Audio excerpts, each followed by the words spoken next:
फेरो आई गलती करे देखलिया मनुख के आयो काल ककरा के घड़ी सचेत करे छे।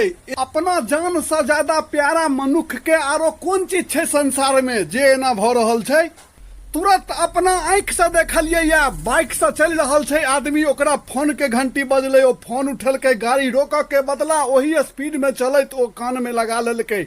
ई बात तो सबके बुझल छे ने, जहन हम फोन पर बात करे छे तो हमर आंख खुलल रहैया लेकिन माथा जे एकाग्र भ जाइया ओकरा बात पर में।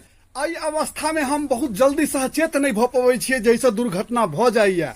तैं लऽ कऽ आई से शपथ खाई जे अगर सफर में हम छी, हम बाइक चला रहल छी आ फोन अबैया तो हमरा अगर जो जरूरी है ओकरा से बात केनाइ तो सड़क के कात में ठाढ़ भ कऽ ओकरा से बतिया लेब, कियाकि ई मनुखक जीवन बड़ा अनमोल छै आ बेर बेर नहीं भेटै छै। तैं दुआरे एकरा